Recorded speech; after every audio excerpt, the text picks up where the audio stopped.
Apa kabar saudara? Senang sekali saya Bambang Kalitus kembali menjumpai Anda dalam Sapa Redaksi On Location.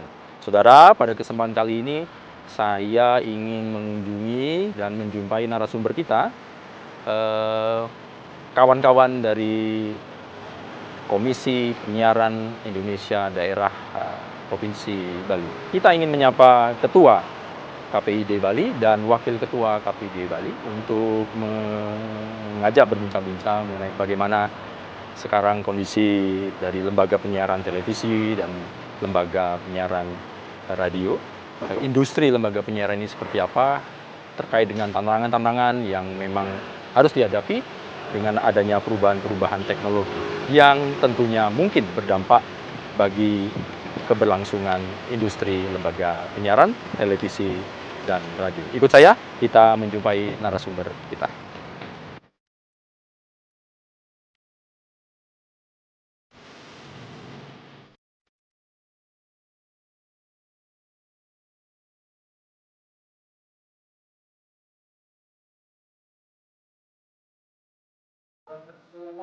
Om Swastiastu, Mas Bambang. Baik ya. Sehat selalu. Wah, Tenggar. Datang ke kantor. Iya, ini kebetulan ini mau lihat sekalian pengen ngajak diskusi lah, ngobrol-ngobrol. Dulu kita ngobrolnya soal TV digital. TV digital. Ada. Betul. Sekarang sudah nggak ada kegiatan, jarang datang. Wah, ini Tapi kita bersyukur hari ini ya.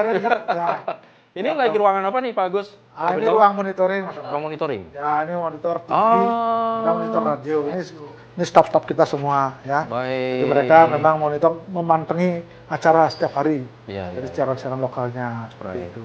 Minta izin nanti kita waktu. Oh, iya? Gitu ya, bagus ya. Boleh nih Untuk berkesempatan sama Mbak ini juga ya. Wakil ketua ini yang baru. Iya, selamat ya Bu ya. Nah, itu ya. Baik, baik. Ayo Pak, kita Boleh. Iya. Ayo.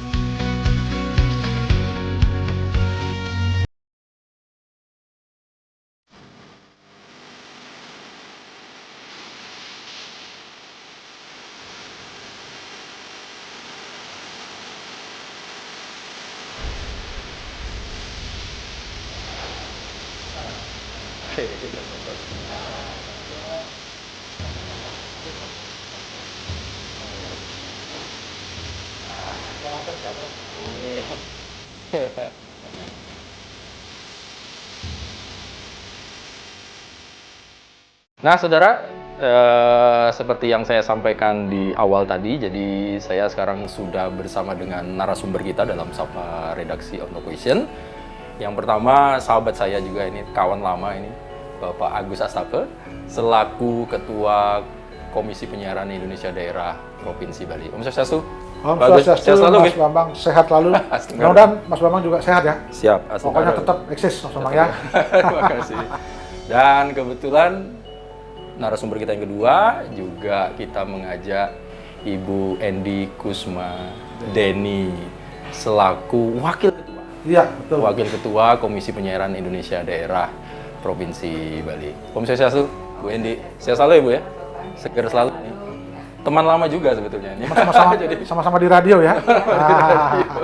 Jadi Iya, kita iya, ini iya. memang menjadi insan di dalam lembaga penyiaran gitu ya Pak Agus Iya, ya? betul. Aduh. Sekali lagi pertama saya ucapkan banyak-banyak terima kasih atas waktunya di tengah-tengah kesibukan para komisioner ini luar biasa ini. Kalau memang nggak janjian ini memang Sebetulnya saya yang berterima kasih sama Mas Bambang dan tim dari Kompas TV. Iya. Saya berpikir di periode kedua nih apa saya ditinggal ya, kok udah pernah ditengok ke sini. Makanya begitu Mas Bambang bilang sama Bu Endi, nanti Mas Bambang, oh ya terima, bahkan kita harus welcome terbuka ya.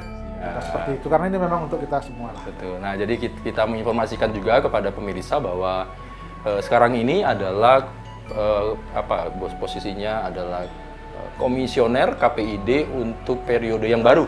Periode kedua ya. Kalau yang baru, Pak ya. Agus periode kedua, Ya.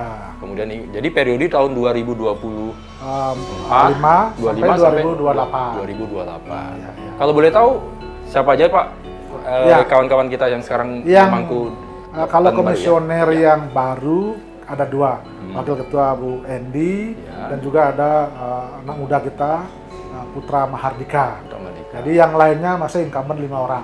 Oh. Jadi ada Pak Widiana Kepakisan, Widya Pakisan ada masih. Pak Nyoman Adi Sukirno, kemudian ada Pak Ide Bagus Jenana Yogi, ada Pak Wayan Suyarnya.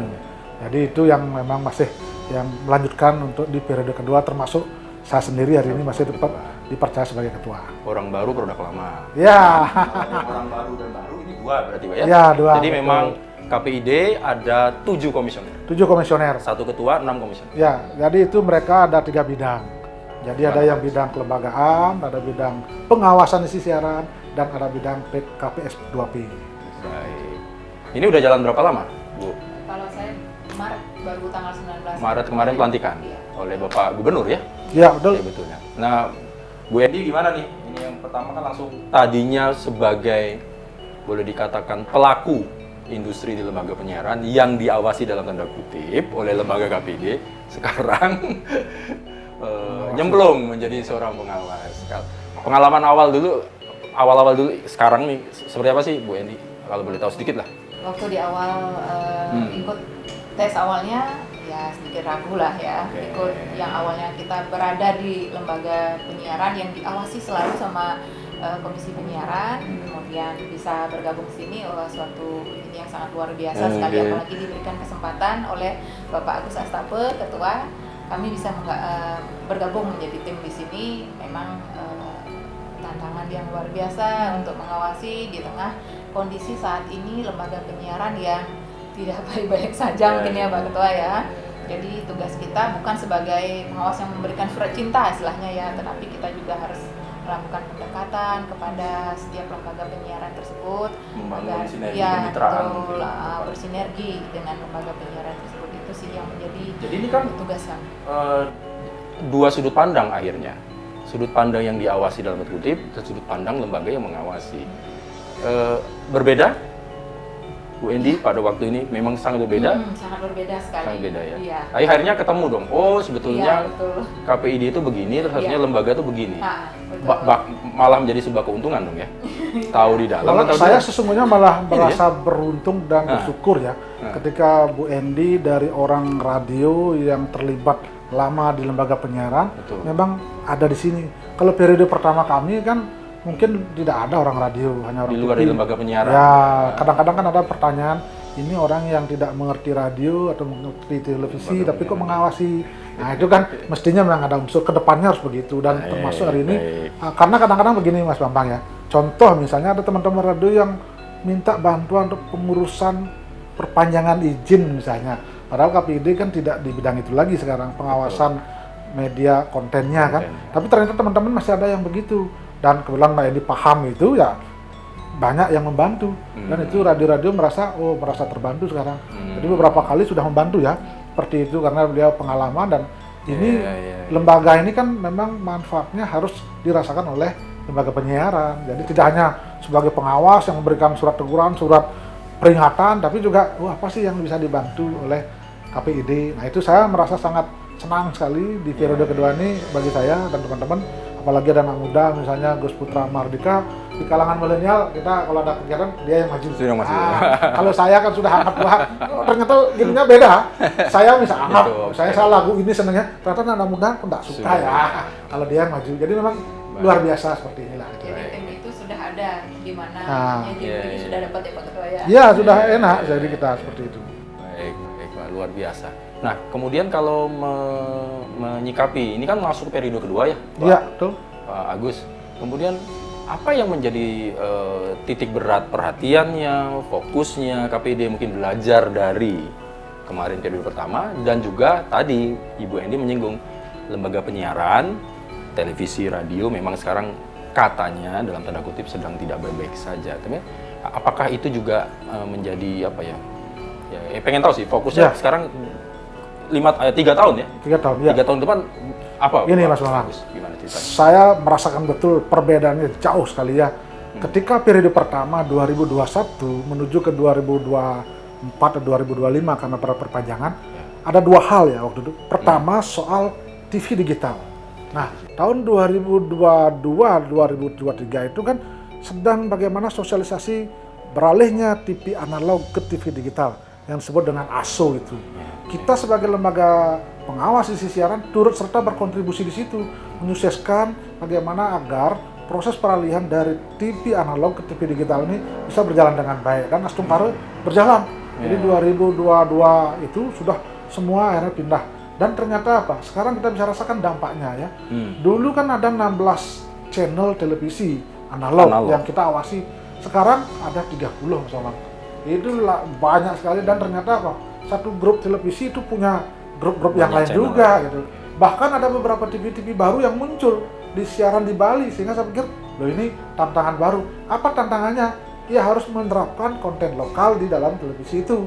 Nah itulah tantangan dari KPID, karena semua TV harus menyiarkan konten lokal minimal 10% sesuai dengan Undang-Undang 32 tahun 2002 tentang penyiaran dan juga P3SPS. Nah yang kedua, persoalan yang kemarin ketika periode pertama kita itu adalah pilkada. Pilpres, pileg, itu kan luar biasa itu. Bagaimana kita mengawasi siaran-siaran yang berkaitan dengan politik. Jadi itu bagaimana kita bersinergi dengan KPU, bersinergi dengan Bawaslu, terutama konten-konten baik yang disiarkan di radio maupun di TV. Jadi kita terus, waktu itu saya agak tegang sedikit. Mudah-mudahan di Bali tidak ada pelanggaran, karena kalau satu ada pelanggaran itu dampak politiknya kan tinggi sekali ya waktu itu. Sehingga saya agak tegang ketika masa kampanye itu. Terus berusaha mengingatkan teman-teman. Nah sekarang di periode kedua berbeda, kembali kepada proses kemajuan teknologi. Tantangan yang sekarang ada adalah bagaimana teman TV radio tetap eksis di tengah era media digital. Nah, persaingan banyak sekali, ada OTT, over the top ya.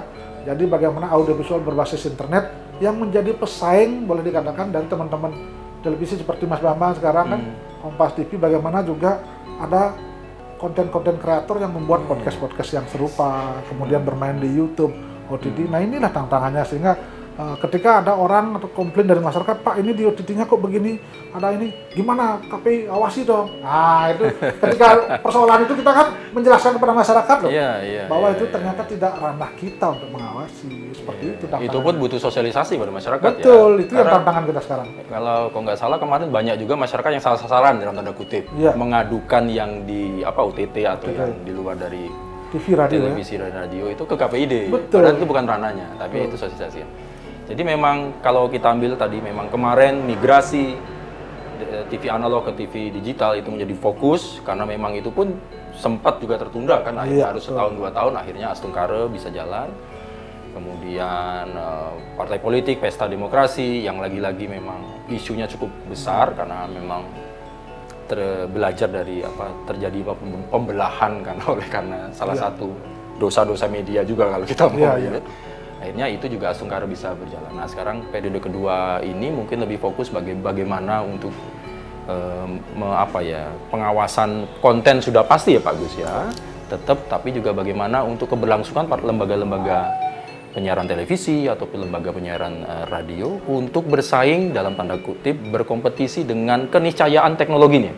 Kalau bahasa saya Pak Gus, Bu Endi, keniscayaan teknologi akhirnya ya tidak bisa dihindari. Ini yang harus kita lalui. Kemudian bagaimana strategi ke depan, kemudian bagaimana pandangan-pandangan dari KPID, kita nanti akan korek nih Pak, untuk kita lanjutkan ke sapa kita pada kesempatan kali ini.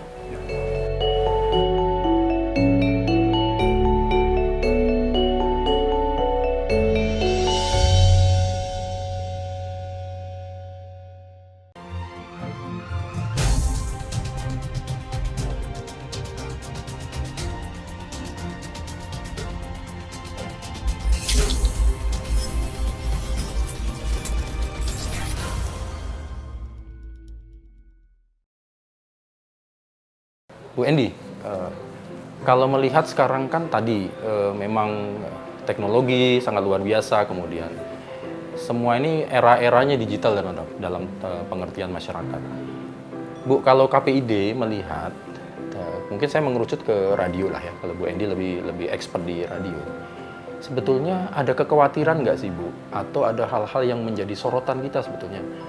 Wah, untuk konten-konten radio sekarang ini seperti apa sih yang menjadi catatan kita, akhirnya kita harus ini kita harus diskusi juga dengan lembaga penyiaran atau stakeholder lain supaya lembaga radio ini kontennya ya dalam hal ini yang tidak menyalahi aturan misalnya atau memang harus berinovasi mungkin. Gimana pandangan dari Ibu Endi? Ya, kebetulan selama ini kita sudah berjalan untuk ke radio-radio. Kita ranah yang kebetulan sampaikan untuk yang di radio. Nah, kita Oh, ada penugasan di radio lah ya? Oke, sesuai. Kita sudah monitoring ke radio-radio untuk masalah konten lokal, terutama itu untuk lagu Bali. Nah, sekarang kan lagu Bali lagi trennya di Bali. Nah, terkadang lagu Bali yang dibuat saat ini tuh lebih melebar ataupun kadang biar dia viral ya buat liriknya agak nyeleneh atau gimana gitu. Dan ini senimannya maksudnya ya? Iya, dari senimannya mungkin itu membuat lagu yang liriknya tidak sesuai dengan ini, tidak bisa kita putar di radio. Nah, itulah yang kita lakukan untuk memonitoring ke radio-radio, memberikan sosialisasi atau literasi ke radio-radio agar para musik director itu dalam memilih lagu-lagu yang bisa diputar di radio itu agar lebih bijak dalam memilih. Oh, ada temuan untuk itu, Ibu Endi? Kebetulan kemarin ada. Oh, gitu. berupa apa? Laporan dari masyarakat Iya, atau kebetulan kita kalian ada kontrol laporan juga? dari masyarakat. Oh, ada laporan dari masyarakat juga. Bahwa lagu ini tidak sesuai bagaimana. Nah, setelah kita cek, kita lakukan pengecekan ya Pak Ketua ya. Itu ternyata liriknya kurang pantas untuk diputar di radio. Tidak sesuai dengan P3SPS. Iya, gitu. Oh, apa penebalan apa dalam hal ini Ya, Pak Agus? karena begini, ternyata masyarakat kita sekarang sangat pinter ya. Jadi kami di KPID tidak hanya mengawasi siaran TV dan radio berdasarkan dari pengamatan kita, tapi ternyata masyarakat yang memberikan laporan, banyak sekali laporan yang masuk dari masyarakat kepada kita. Contoh soal tadi radio, lagu-lagu.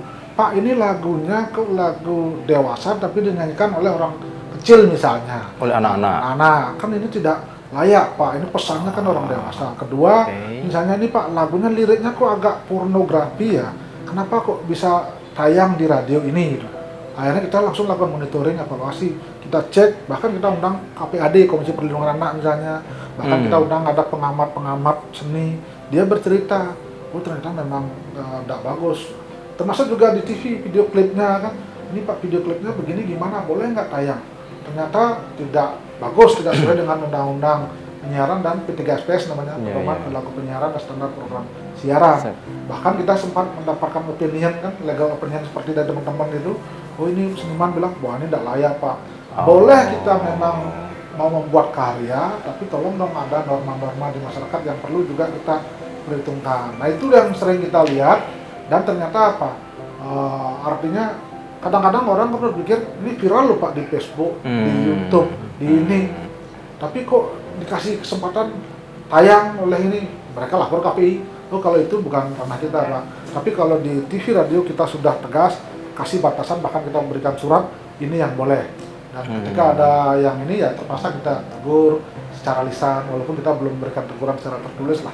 Karena kita tahu, kadang-kadang kan kita juga harus sadar, lembaga penyiaran seperti Mas Bambang dan teman-teman kan pasti tidak ada niat sebetulnya untuk membuat suasana siaran tidak sehat ya. Betul. Tapi pasti suasananya mesti baik, mendidik. Kan peran lembaga penyiaran ada 4 itu. Pertama adalah fungsi informasi. Kedua edukasi untuk pendidikan. Yang ketiga menghibur, kehiburan. Yang keempat adalah kontrol perkat sosial dan pemersatu bangsa bahkan kan. Ketika ada persoalan yang bisa memecah belah bangsa, ya harus dihentikan siaran itu. Tidak boleh enggak. Nah itu saya selalu tanamkan kepada teman-teman penyiaran TV dan radio agar itu dijadikan pegangan, jangan sampai kadang-kadang kan saling intip. Oh di radio itu boleh loh Pak, saya di sini kok tidak boleh loh. Loh kok begitu, bukan atau itu. ngejar viral Pak Agus. Ya. Ini banyak Karena gini Mas. Banyak pendengar yang request mungkin pendengar. Itu kalau kan? tidak diladeni nanti kesannya. Ini radio ini kok nggak ada lagu ini, padahal lagu ini lagi rame lama gitu kan. Gitu ya. Tapi ya disitulah. Kalau kita mengikuti keinginan masyarakat yang mungkin belum paham soal itu, ya kita apa gunanya lembaga ini? Maka itu tugasnya mengawasi. Jadi lembaga pengawasan kita ada KPD. Saya tanamkan sama teman-teman semua, kita harus kuatkan diri dengan dasar hukum yang kuat agar kita bicara, karena ini lembaga faktual, faktual penyiaran. Ketika ada orang bertanya, Pak lagu ini boleh nggak? Atau Pak klip ini boleh nggak tayang? Kita pakai aturannya. Inilah aturannya, tek. P3SPS ini pasal sekian, tek. Nah kalau udah itu udah tidak lagi beropini. Iya. Kadang-kadang kayaknya boleh loh, enak lagunya. Nggak boleh kayaknya, nggak boleh rasanya sama, bagus ini nggak Iya, boleh. iya, Tapi iya. undang-undangnya ini, nah itu yang kita Iya, iya, tanamkan. Kadangkala itulah kata tuntunan itu yang Iya. harus melekat di lembaga penyiaran ya, Ya, Pak. Kan tidak sekedar tontonan lah, kalau TV Betul, kan harus ada tuntunannya. Baik. Bu Endi lagi ngorek lagi nih saya dari datang kemudian bertemu dengan para lembaga-lembaga penyiaran yang radio itu sebetulnya apa hal lain apa yang didapati sih Bu sebetulnya dalam industri radio kita sekarang ini, terutama untuk yang di Bali ya. Iya, selain kita dapat ini apa namanya tentang kontennya lembaga penyiaran, kita juga bisa berinteraksi apa saja masalah atau keluhan dari lembaga penyiaran tersebut. Terkadang kan tidak semua izin dari radio tersebut baik-baik saja ataupun dalam kepengurusannya. Nah, itu yang bisa kita bantu. Kebetulan saya kan dulu orang radio nih, jadi bisa membantu dalam hal itu. Dicarikan solusi. Dicarikan solusi, walaupun KPID sekarang tidak secara langsung tapi kita bisa membantu mencarikan solusi secara langsung untuk lembaga penyiaran tersebut dalam bidang izin ataupun ISR-nya, IPP-nya itu sendiri. Oke. Baik. Nah, Pak Agus. Tidak di situ aja loh Mas Gimana? Bambang ya. Gimana, Pak? Tadi kan masalah perizinan legalitas. Ternyata ada persoalan lain yang paling mendasar juga oleh teman-teman radio, teman-teman televisi, terutama menyangkut tentang bagaimana keberadaan mereka sekarang. Terutama kan banyak radio yang memang kondisi ekonominya boleh dikatakan sudah tidak mampu. Jadi kami di KPID ada 66 radio yang kami jadikan objek pengawasan.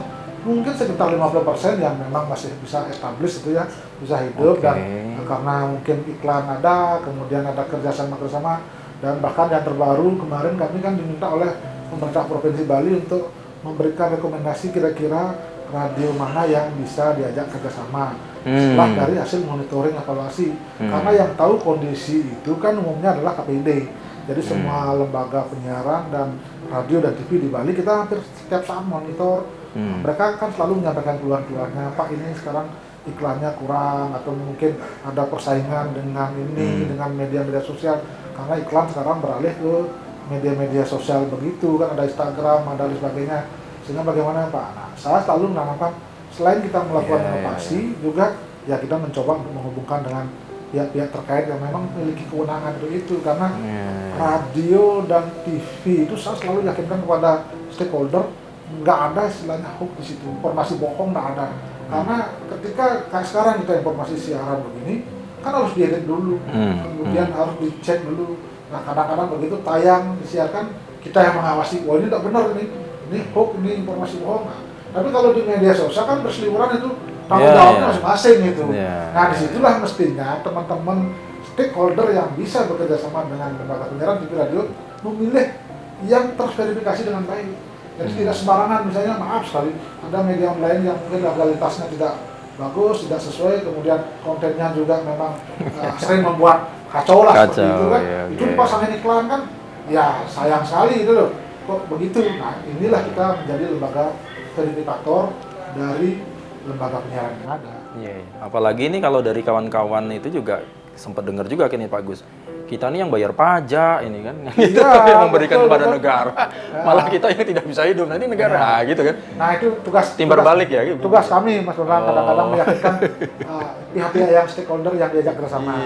Misalnya kan tidak aja kepada pemerintah, tapi kadang-kadang ada pernah juga misalnya dari lembaga swasta di Jakarta, Pak Ketua saya ingin perlu wartawan TV radio, berapa orang kira-kira ini, berapa biaya sebagainya, pasti saya kasih rekomendasi ini, hubungi ini. Oh yang kira-kira di Bali apa radio yang bagus, TV yang bagus apa? Nah kita TV lokal yang bagus apa? Saya kasih rekomendasi. Itu yang lembaga yang benar adalah itu. Jadi lembaga-lembaga swasta yang memang ini dia nanya, kira-kira jangan sampai dia sudah pasang iklan banyak, uang banyak, pengeluaran untuk kegiatan dalam bentuk editorial tapi ternyata salah memilih. Seperti itu. Baik, ya jadi memang ya itu fakta Pak ya. Jadi misalnya kayak radio itu 65 yang terdaftar. Ya mungkin baru 50-60% yang masih bisa eksis sampai hari ini. Dengan segala problematika, bisa jadi internal segala macam, tapi memang rata-rata ya ini tadi persaingan industrinya, tantangannya sudah berbeda. Tidak usah jauh-jauh 10-15 tahun, 5 tahun, 3 tahun terakhir aja sudah berbeda. Gitu. Agus, kalau kita mengerucut ke TV, ke lembaga penyiaran televisi, khususnya untuk yang di Bali, itu ada sorotan apa Pak dengan perkembangan industri, kawan-kawan industri lembaga penyiaran kita ini kan? Sempat kemarin ada isu juga, ada layout di sana sini segala macam, akhirnya berimbas juga ke daerah-daerah dan ada lembaga penyiaran kita yang ada di daerah atau biro-biro yang memang akhirnya kena dampak juga. Pak Agus melihat ini bagaimana Pak? Ini fenomena apa sih Pak sebetulnya? Ya, yang pertama saya sebenarnya masih bersyukur Mas Bambang dan kawan-kawan di Biro Kompas kan masih eksis nih. Tidak seperti di sebelah ya. Jadi biro sebelah itu akhirnya tutup. Saya kaget juga, padahal besar perusahaannya kan, saya datang ke situ. Ternyata memang tidak bisa karena persoalan ekonomi, akhirnya tutup ya. Jadi dari yang saya lihat dan saya rasakan dan saya alami dari dulu, karena saya juga orang TV, sekarang yang masih eksis TV SSJ ya, SSJ yang saluran siaran jaringan ini, hanya mungkin Kompas TV yang masih eksis di bironya. Nah, kalau yang lain kan TV lokal. Sementara TV lain kan sudah bubar. Ada sebelumnya juga TV lain juga sudah bubar bironya. Karena apa? Efisiensi anggaran. Ada kemudian kue iklannya udah berkurang. Kue iklannya dulu mungkin kue iklannya mungkin sekitar 70% masuk ke TV radio. Sekarang mungkin sudah hampir 35%. Jadi karena memang kita dari hasil survei yang dilakukan oleh lembaga tertentu di KPI, itu ternyata memang yang menonton TV sudah jauh menurun Mas Bang. Ya mungkin sekitar 47% saya lihat datanya. Kemudian radio bahkan sekitar 15% gitu ya. Itu pun di tempat-tempat kemacetan lalu lintas biasanya karena di mobil banyak dengar seperti itu. Sehingga ini tantangan yang kita agak susah kita membuat mengawasi konten karena terkait juga dengan persoalan ekonomi. Gitu. Tapi pada apanya ya yang dicermati bahwa sebenarnya KPID menyikapi itu dan mencermati itu ya. Karena itu bagian mitra utamanya kan Pak, lembaga radio ini, lembaga televisi ini. Kalau mereka nggak ada, kemudian siapa yang menjadi mitra gitu kan Pak, kelembagaan. Nah ini memang PR bersama ya Pak. Cuman nanti kita kalau memang ada waktu, nanti kita akan berdiskusi kemudian apa yang harus dilakukan. Mungkin masukan lah dari dari KPID kepada lembaga-lembaga radio atau TV ini, seperti itu.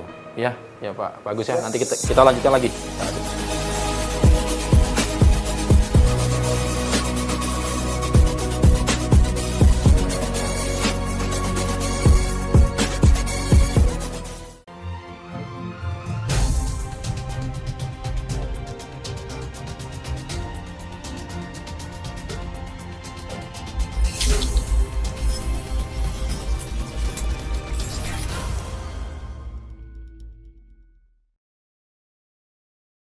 Lanjut lagi Pak Agus, mungkin ini selain kalau kami melihat juga KPID ini kan membuat terobosan ya KPID Bali ya. Selain memang dia tugas pokoknya adalah memperhatikan dan mengawasi dalam tanda kutip konten-konten di televisi maupun di radio sesuai dengan peraturan undang-undang dan berdasarkan dengan P3SPS.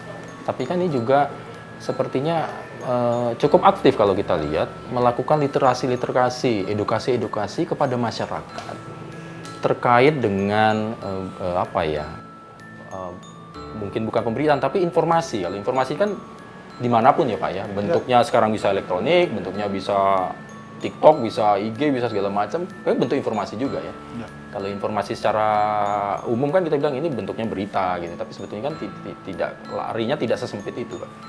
Itu gimana Pak Agus? Apa yang melatar belakangnya akhirnya masyarakat ini memang KPID harus berperan untuk memberikan edukasi literasi kepada masyarakat gitu. Gini Mas Bambang dan juga pemirsa ya, kita harus sadar apa sih fungsi lembaga itu, apa sih manfaat lembaga itu terhadap masyarakat di sekitarnya itu.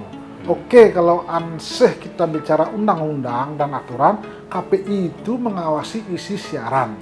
Tapi ketika berada di daerah misalnya di Bali, kita selalu harus mampu bersinergi dengan program dari pemerintah Provinsi Bali. Jadi keberadaan lembaga yang dibiayai oleh APBD, kemudian dilantik oleh gubernur, dipilih oleh DPRD, berarti apa? Kita harus mampu bersinergi. Jadi kalau kita tugasnya hanya mengawasi isi siaran, talk seperti itu, jadi nanti kan pemerintah di Provinsi Bali pasti berpikir, ini apa sih fungsinya? Urusannya dengan dia sendiri, radio dan TV ngapain nih? Terus untuk saya, apa sih? Saya sudah berikan bantuan, fasilitasi semua. Terus apa kontribusi Anda kepada kami? Nah ketika pelantikan tanggal 19 Maret itu Pak Gubernur jelas mengatakan, tolong bantu pemerintah Provinsi Bali untuk mensosialisasikan berbagai program yang mendesak yang untuk kepentingan masyarakat. Nah, disitulah kami kaitkan dengan fungsi dari KPID sebagai lembaga edukasi, kan itu ya.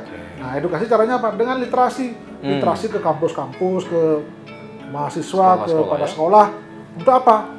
Informasi, menangkal informasi hoax. Bagaimana mereka memilah informasi agar betul-betul sebelum men-sharing harus disaring dulu.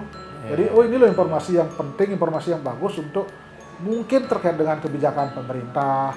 Mungkin ada yang memelintir kebijakan-kebijakan yang tidak baik. Akhirnya kita di masyarakat Bali menjadi bentrok, debat di media sosial dan sebagainya. Oh ternyata peran KPI salah satunya di situ ya. Kedua adalah bagaimana juga kita sebagai lembaga yang memang betul-betul nanti dirasakan manfaatnya oleh masyarakat sendiri. Kan ada 3 stakeholder tuh, ada pemerintah, ada masyarakat, ada juga lembaga penyiaran. Nah, jadi nih peran kita di mana? Kalau lembaga penyiaran yang tadi kita bantu mereka, awasi, membuat konten yang baik, kita berikan pedoman-pedomannya. Kemudian kalau masyarakat apa? Mereka kita terima masukannya, kita terima laporannya, apa yang mereka keluhkan terhadap siaran-siaran TV, radio, dan tayangan-tayangan audiovisual. Nah, pemerintah apa stakeholder yang kita harus lakukan? Yaitu tadi, memberikan bagaimana program-program pemerintah sampai kepada masyarakat. Sehingga saya selalu bikin teman-teman TV, radio, bikin semacam iklan layanan masyarakat. Ini loh ada untuk keperluan masyarakat, pemerintah begini, sehingga kita bersinergi. Jadi saya selalu, kalau ada orang berpikir, KPI kan tugasnya hanya mengawasi aja. Ya berarti kalau mengawasi itu kita duduk di rumah aja bisa nonton TV kan, tidak perlu ada kegiatan lain gitu lah. Jadi kita sinergi, termasuk teman-teman radio TV, saya minta juga mereka harus berkontribusi. Nah masalah nanti di situ mereka dapat kontribusi anggaran dari pemerintah, itu memang ya salah satunya. Tapi kalau enggak, perannya begitu. Jadi kita literasi gencar sekali Mas Bambang ya, kepada anak-anak muda, kepada radio TV, dan kita selalu berpikir bagaimana mencegah pelanggaran daripada menindak pelanggaran. Sehingga kadang-kadang dampaknya luar biasa Mas Bambang ya. Ketika kita memberikan teguran kepada lembaga penyiaran, baik TV, radio, apalagi kita publish itu kan, lalu nanti resikonya tinggi kepada lembaga bersangkutan, integritasnya loh. Apalagi suasana politik dulu misalnya, lembaga ini ditegur, iklan kurang, stakeholder tidak percaya, kan itu kita tidak mau. Kita kalau bisa diomongkan, ya kita omongkan ini lah aturannya. Nah, saya ke Bu Endi. Bu Endi kan ini sudah terlibat juga memberikan literasi. Kalau kita lebih melihat sih, ini lebih ke anak-anak muda ya Pak ya? Iya, Pak ya? Yang mereka ini yang memang lagi eranya ini kan. Ya. Bu Endi bisa di-share apa yang dilakukan kepada sekolah-sekolah, anak-anak SMA atau SMP bahkan sampai anak kuliah ini. Apa aja sih yang disampaikan Bu? Materinya atau hal apa yang gimana? Kita KPID ini melakukan literasi ke sekolah-sekolah ataupun ke kampus itu, memberikan literasi seperti saat ini, tren saat ini yang bermedia sosial, mana yang boleh, mana yang tidak, seperti bijak bersosial media seperti itu. Dan ada yang ditambahkan nantinya sama Pak Ketua itu, kita menampilkan video-video, contoh-contoh video nanti dari adik-adik siswa tersebut lah yang menilai gitu ya Pak Ketua ya, menilai apakah itu baik atau tidak baik. Dan respon dari murid-murid tersebut, anak-anak tersebut, ya mereka sebenarnya tahu, cuman kurang sosialisasi saja. Nah itulah tugas dari kita KPID, selain mengawasi lembaga penyiaran, juga memberikan literasi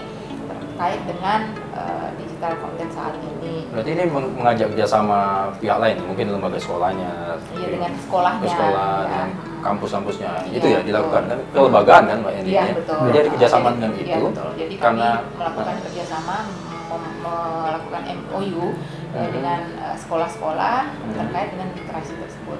Juga itu tugasnya kelembagaan. Oke, jadi komitmen untuk apa ya? Kan media sosial ini dalam tanda kutip Pak Agus, Bu Endi kan kalau yang benar is okay, tapi memang ada yang memang uncontrol kita Pak.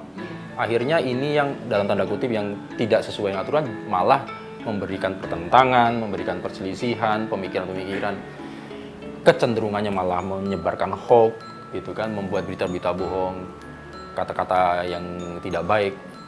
ini yang mau kita perangi, salah satu bentuknya adalah mengedukasi mereka yang punya potensi untuk membuat kan ya. Gitu Iya, Pak iya. Agus ya. Ya, Gimana Pak? kadang-kadang kan begini Mas. Kita jangan pernah mengunderestimate masyarakat ya, terutama generasi muda. Artinya Betul. mereka tidak paham kok mereka yang mana informasi bohong, hoax dan ternyata mereka ngerti sekali. Ketika kita literasi ke SMA kita contoh berikan tayangan video. Ini kira-kira video klipnya gimana? Oh itu pornografi Pak. Langsung mereka jawab begitu. Kemudian kita tayangkan lirik radio.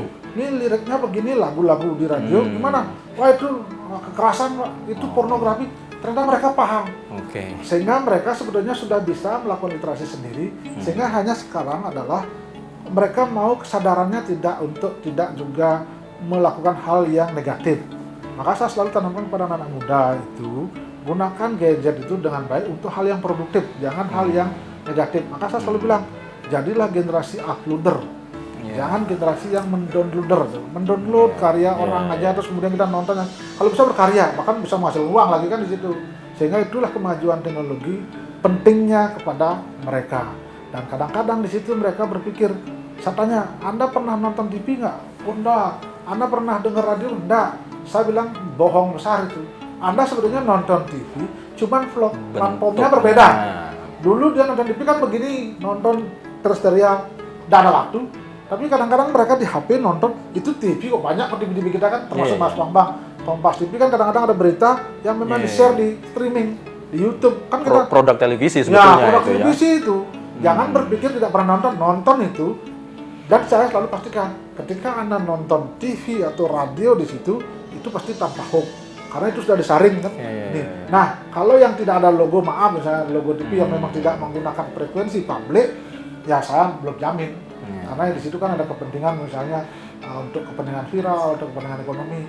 Makanya kalau radio kayak Kompas TV saya lihat tuh subscribe-nya sampai berapa juta sudah itu kan. Setiap berita kalau saya misalnya klub nonton berita di TV, saya lihat di YouTube itu. Dan itu juga itu terobosan loh yang bagus yang memang kalau bisa terus dilakukan mengantisipasi era digital sekarang ini. Iya. Jadi memang apa sebetulnya lebih kepada produk atau konten lah bahasa kita ya, materi ya Pak Agus ya Bu Endi ya. Jadi memang yang dilihat di media sosial itu sebetulnya itulah sebuah produk karya jurnalistik. Nah, kalau kami dari televisi ini memang ada kode etik, ada saringan-saringan, ada P3SPS. Nah, hal ini yang harusnya menjadi rujukan gitu ya. Dan mencontoh hal itulah ya. Kalau masyarakat mungkin sudah cerdas juga tadi disampaikan anak. Oh, kalau yang kira-kira sudah tidak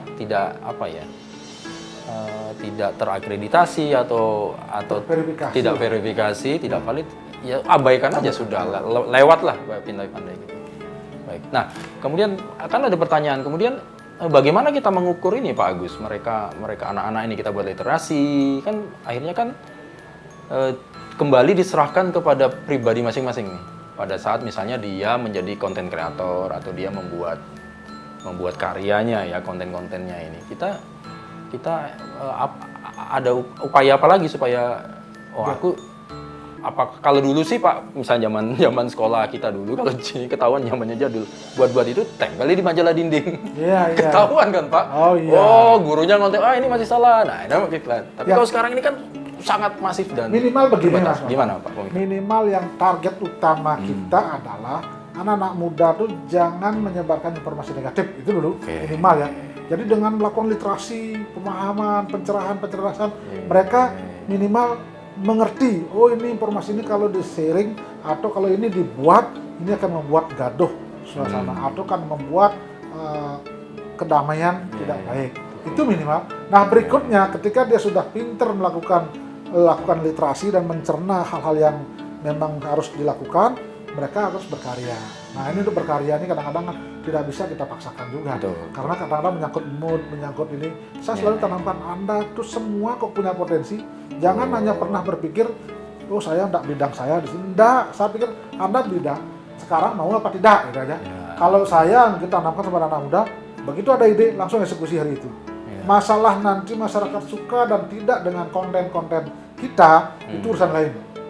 Tapi kalau suka dan kemudian kita berdampak ekonomi bagus, itu syukur sekali. Makanya ada yang punya HP mahal-mahal, beli HP puluhan juta, gunakanlah itu dengan baik.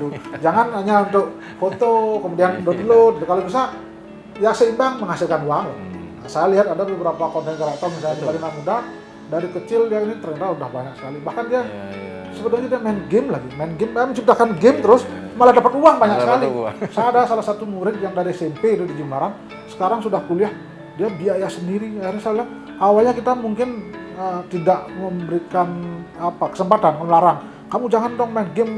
Ternyata dari situ dia mulai tahu caranya, akhirnya dia buat sendiri dan sekarang lumayan kaya gitu. Itu penting teman-teman. Itulah pentingnya kemajuan teknologi. Maka saya bilang jangan jadi generasi muda yang downloader selalu jadi uploader lah. Biar tidak mencontreng karya orang lain saja. Bu Endi, kalau melihat dari kawan-kawan radio, sebetulnya mereka harus begitukah atau sudah ada kemampuan atau ada yang memang perlu kita dorong juga supaya tadi ya ikut bermigrasi dalam tanda kutip mengikuti digital ini sistemnya gimana? Kalau dilihat sampai saat ini teman-teman lembaga penyiaran dalam radio itu sudah ada yang menuju migrasi, cuman mungkin ada beberapa ya. Yang saya lihat itu kemarin kita lihat banyak yang sudah mengikuti digital tersebut, mulai bikin konten, mulai sesuai dengan yang ada sekarang. Akhirnya banyak contoh radio yang sudah mengarah seperti itu. Akhirnya mau nggak mau. Salah satunya kan radio juga kan sudah mengarah. Sonora ya. Jadi akhirnya memang mau nggak mau tidak cuma platformnya yang berubah, iya, betul. tapi kontennya juga yang tadinya cuma audio, sekarang harus ada visualnya juga. Akhirnya mengikuti itu kali ya. Iya, betul. Ini menarik Pak Agus. Nanti kita akan mengkerucut lagi lah di segmen kita terakhir ini, kita sebetulnya bagaimana kemudian ini lembaga-lembaga penyiaran televisi, kemudian radio ini untuk mampu ke depan, kemudian tetap eksis, keberadaannya juga memberikan informasi yang baik dan benar, karena itu tadi memang bagian dari, mungkin boleh dikatakan kepanjang tangan dari pemerintah juga kan, untuk menyampaikan informasi yang baik dan benar terkait dengan pembangunan mungkin atau hal-hal yang sudah dicapai, termasuk dalam tanda kutip kritik-kritik sosial yang tentunya membangun untuk pemerintahan. Karena tidak lepas dari itu, ini tetap jalan. Nanti kalau mereka nggak ada kan akhirnya ya, misalnya Pak Pers tuh Pak, pilar demokrasi yang keempat katanya gitu kan. Nah kalau nggak ada akhirnya nanti tidak demokrasi. Tapi cobalah kita nanti akan diskusi di segmen terakhir ya Pak Agus ya, sama Bu Endi ya gitu ya.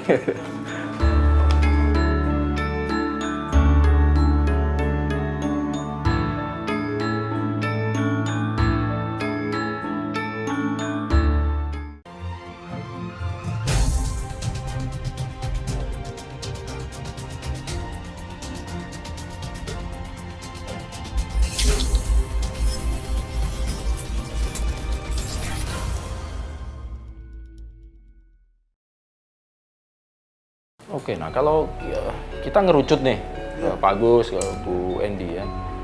Tadilah tantangan mau nggak mau lah dari beberapa kawan-kawan kita yang memang di industri lembaga penyiaran televisi maupun radio memang merasakan betul kecepatan dari teknologi ini, kecepatan dari sebuah keniscayaan dari perubahan platform media sosial ini begitu menghantam dalam tanda kutip lembaga-lembaga atau konten-konten yang mainstream ini ya Pak ya, seperti televisi dan radio. Tapi kan tadi dinyatakan juga ternyata ada juga yang sudah bisa survive walaupun masih tertatih-tatih, tapi ada juga yang akhirnya memang yang mungkin telat atau terlambat gitu. Kalau gelombangnya sudah tinggi, arusnya juga sudah kencang, sangat luar biasa gitu kan. Pemikiran kita paling baru 5 tahun, 6 tahun, ternyata 2 tahun COVID membolak-balikan itu semua Pak Agus. Begitu cepatnya, sangat luar biasa. Tetapi saya kira kita juga harus sepakat, saya nggak tahu Pak Agus, bahwa lembaga penyiaran ini memang mereka harus eksis karena mereka juga bagian dari kontrol sosial, bagian dari lembaga-lembaga yang menyampaikan informasi dan baik yang benar tadi loh ya. Ya Pak Agus ya, karena sesuai mereka membuat konten itu diawasi. Mereka membuat konten itu yang harus memberikan tuntunan kepada masyarakat, dan yang paling penting industri ini yang memberikan juga pajak kepada negara gitu kan. Akhirnya kan harus kita selamatkan dalam tanda kutip Pak Agus ya. Jangan justru yang mereka mungkin kita tidak tahu bermain di media sosial atau di YouTube dan segala macam itu yang akhirnya ya kita tidak tahu mereka uangnya kemana atau apakah ada pajak atau ada tidak kan. Kadang-kadang kan itu fair lah Pak ya. Kadang-kadang lembaga penyiaran itu juga begitu pemikiran. Pak Agus kemudian pandangannya apa yang harus dilakukan oleh atau pandangan dulu dah dari KPID untuk lembaga penyiaran gimana?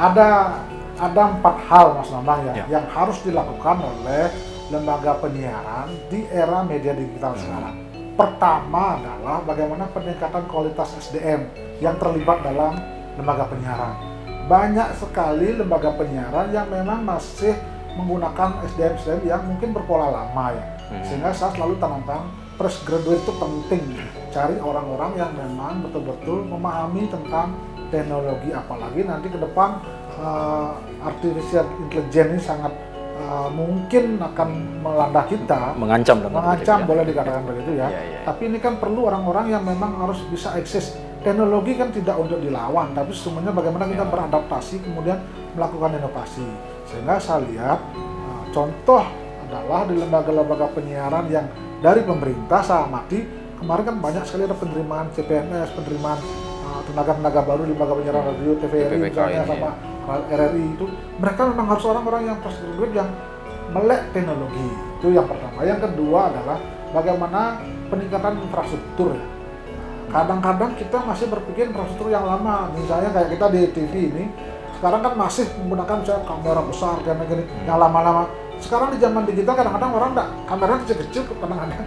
Sudah sangat canggih begitu hari ini. Bikin, ntar lagi sekian detik sudah langsung lolos itu.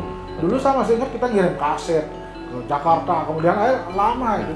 Itu kan infrastruktur itu. Jadi infrastruktur bahkan, nah kemarin salah satu TV dari Jakarta berkunjung, mereka berpikir kita tidak perlu lagi banyak orang Pak, cuma tenaganya sekian. Loh ini TV nasional kok bisa begini? Ya bisa Pak, karena kita lakukan efisiensi dan infrastruktur yang memang alat digital yang smart, bagus, ya smart adalah. Nanti ke depan ke sana arahnya Mas. Jadi semakin lama teknologi semakin murah.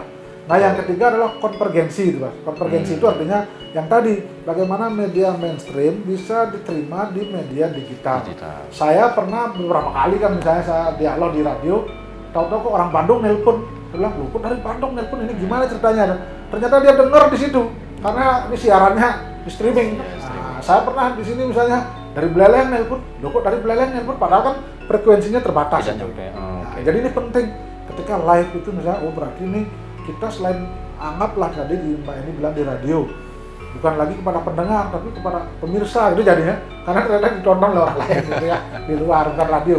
Yang ketiga adalah, yang keempat adalah bagaimana kita melakukan menciptakan konten yang inovatif. Nah, jadi tetap kembali ke situ Mas.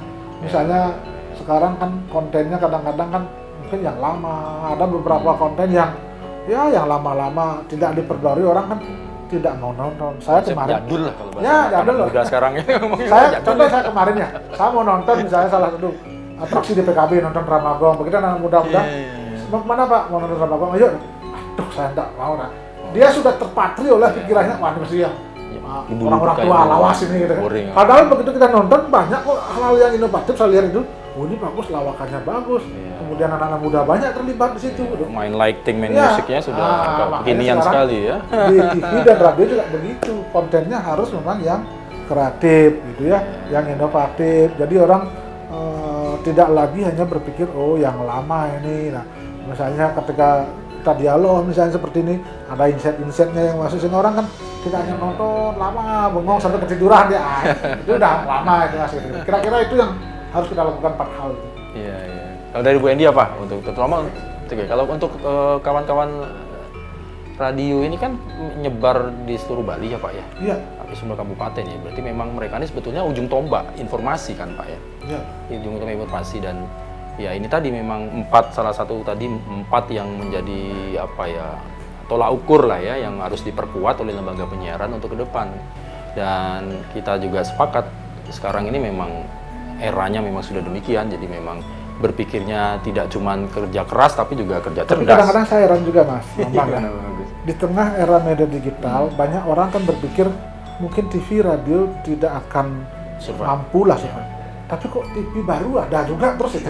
Saya juga heran, Ini sekarang kan kita dari awal pertama 21 channel TV ya, waktu TV digital, tapi sekarang menjadi 30. Nelpon ya, Pak, ini izin saya di Bali sudah keluar kok. Loh, PP-nya udah ada, saya ambil TV. Bahkan ada beberapa nelpon saya lagi. Pak Ketua, di Bali masih ada slot, kira-kira ini saya mau ada yang bikin TV. Heran juga, radio juga begitu, ada juga yang beli gitu. Saya ya sudah, artinya apa?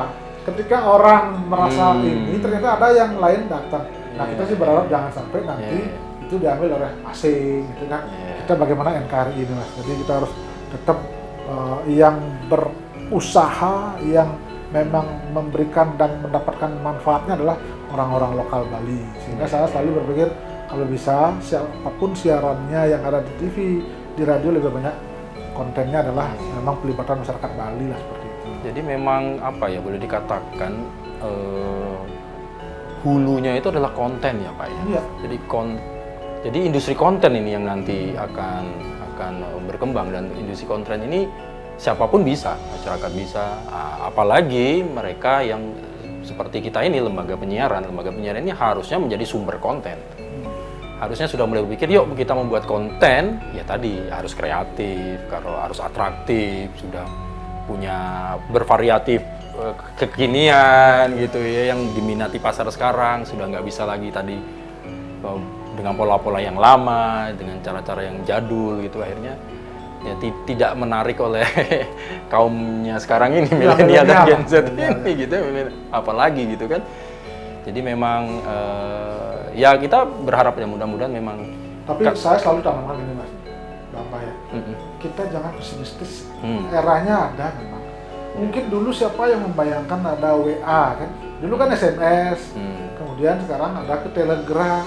Dulu misalnya Facebook, kemudian ada Twitter, bahkan sekarang ada Thread misalnya kan ada TikTok. Ternyata kok TikTok. Dulu kan siapa nyangka? Nah ini kita juga berpikir ini. Saya berpikir nih sampai kapan kira-kira ini? Karena orang kan mungkin suatu saat jenuh ya, karena ternyata ada proses-proses hukum yang menimpa. Karena itu kan sangat bebas, sangat liar sekali. Karena tanggung jawabnya di individu pembuat konten, orang yang mengunggah sebagainya. Sehingga saya berpikir ini memang pasti ada masanya, gitu loh. Ada masanya. Ketika orang jenuh dengan informasi di luar lembaga penyiaran yang mainstream begini, orang pasti nyari informasi yang valid di ini. Saya contoh lah, misalnya kemarin ada berita apa tuh di ini ya, salah satu berita, saya lihat di TV belum ada, di radio belum ada, bener nggak beritanya? Nah, ternyata memang kejadian lama kayak di Seririt itu kan ada gempa, apa namanya, ada ini angin, ternyata kejadian lama sekali itu. Ternyata radio dan TV, tidak menyiarkan itu berarti tidak terkonfirmasi. Artinya apa? Orang kembali ke mainstream itu, media mainstream itu kan. Jadi itulah kelebihan dari lembaga mainstream sebagai verifikator informasi yang ada di luar. Jadi memang basicnya harus digital. Salah satu digital itu adalah kecepatan. Tidak cuma ketepatan tapi kecepatan. Nah ini tantangan untuk lembaga-lembaga penyiaran radio dan televisi. Mungkin ketepatan sudah, kecepatan nih kadang-kadang yang mereka harus belajar ya. Bu Endi, apa yang ingin disampaikan kepada lembaga penyiaran, kawan-kawan lembaga penyiaran radio ke depan supaya tetap menjadi mitra, bersinergi dengan KPID membuka pintu peluang dan juga menguatkan mereka lah. Yuk kita ke depan sama-sama kita hadapi tantangan ini. Untuk lembaga penyiaran radio gimana? Untuk lembaga penyiaran radio, yuk kita sama-sama bersinergi dengan pemerintah. Apapun itu, kita harus selalu memberikan informasi yang selalu menghibur, mengedukasi, dan menjadi perangkat sosial untuk masyarakat. Nah, terakhir mungkin dari Pak Agus Astape selaku Ketua Komisi Penyiaran Indonesia Daerah Bali, apa yang ingin disampaikan? Ada 3 pihak yang saya harus sampaikan. Pertama, kepada lembaga penyiaran harus selalu inovatif, kreatif, jangan pernah terus mengeluh, tapi teruslah berkarya. Kemudian kepada masyarakat harus tetap cerdas memanfaatkan media. Kalau bisa selalu gunakan lembaga penyiaran konvensional mainstream yang izin frekuensinya diberikan oleh negara. Jangan mudah terpancing oleh isu hoax di media sosial. Kepada pemerintah khususnya, kepada stakeholder khususnya, mari gunakan lembaga penyiaran formal yang ada untuk menyampaikan pesan-pesan informasinya, karena dijamin di situ pasti akan tidak ada hoax. Itu valid karena pengawasannya sangat ketat, baik oleh masyarakat maupun oleh lembaga penyiaran, termasuk oleh KPID sendiri. Baik, luar biasa. Mudah-mudahan ini sedikit banyak Pak Agus, Pak Endi diskusi atau bincang-bincang kita pada kesempatan kali ini memberikan pandangan, mungkin informasi, kemudian juga yang paling tidak menggugah dan memotivasi kita lembaga penyiaran, dan juga paling penting adalah masyarakat untuk mendapatkan haknya untuk mendapat informasi yang baik, haknya untuk mendapat informasi yang benar dan terverifikasi. Gitu ya. Sekali lagi matur sukma Pak Agus Astape, Terima kasih Ketua banyak Mas Bambang. Indonesia Bali, bersama dengan Ibu Endi Kusma Deni selaku Wakil Ketua dari Komisi Penyiaran Indonesia Daerah Bali. Salam kami untuk seluruh jajaran komisioner. Terima kasih banyak. Selamat bertugas. Ya. Mudah-mudahan kita selalu bermitra kita bersama-sama, lembaga penyiaran, lembaga KPID, stakeholder pemerintah, dan terlebih ada masyarakat untuk mendapatkan tadi informasi yang baik. Terima kasih, matur suwun, salam sehat selalu. Rahayu. Terima kasih banyak. Saudara, demikian tadi Sapa Redaksi On Location bersama dengan Komisi Penyiaran Indonesia Daerah Bali. Mudah-mudahan ini bermanfaat bagi Anda.